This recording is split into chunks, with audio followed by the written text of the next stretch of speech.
Now, what I like to do is operationalize this. How do I turn this into something actionable? How do I make this something I can use in my daily life and work? And that's where the 4 laws of behavior change come in. So there's one for each step. The first law is to make it obvious. So you want the cues of your habits to be obvious, available, visible, easy to see. The second law is to make it attractive. The more attractive or appealing a habit is, the more motivating or enticing it is, the more likely you are to perform the behavior.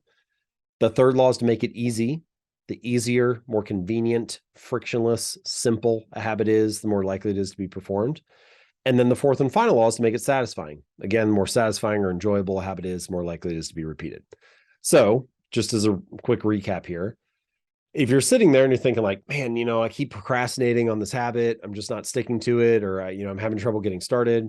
Or if you're like, I have this thing that I do it every now and then, or I do it for a week and then I fall off again. You can just go through these 4 laws and ask yourself, how can I make the behavior more obvious? How can I make it more attractive? How can I make it easier? How can I make it more satisfying? And the answers to those questions will reveal different steps that you can take to increase the odds that you'll stick to a good habit. You don't always need all 4, but the more that your habits are obvious, attractive, easy, and satisfying, the more likely it is you're going to be able to stick to it. Not to keep bringing it back to exercise, but like for me, yes, exercise, the long-term goal is, of course, I get to maintain a certain weight and eat what I want, but I'm somebody who has suffered from like body image issues and food issues my whole life. And so becoming somebody who works out and works on their body has reframed it for me. And it's just like, now I know I am doing something good for my body. And I do have these habits that are going to be good for me. And I set really small goals that are easy to sort of achieve. I put my workout bike in the living room next to my window so I can look out the window. It's in a favorable place. And I do tell myself, you only have to do half of this workout if you don't want to. You can quit after 10 minutes if you really want to. But it helps me to feel better about my body, not because I maintain a weight, but like I know I'm doing something good for it, if that makes sense. It all changes 4 things like that you the just identity. mentioned there, the description you just went through, you hit all 4 of the major laws that we talked about. So you put the bike in the living room, so that's make it obvious.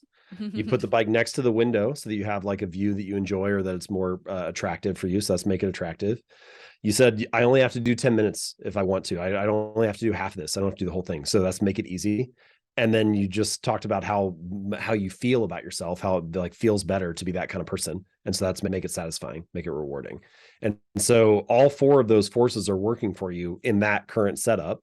And it's like, yeah, of course, you're going to be more likely to stick to that behavior when you have all this kind of positive forces helping you out. And I think that's the type of thinking that we need to apply to whatever habit that you're interested in building, whatever it happens to be. How can you make it obvious and attractive and easy and satisfying? And you'll probably find yourself in a better position to follow through in the long run and hopefully reinforce that desired identity that you're ultimately hoping to achieve.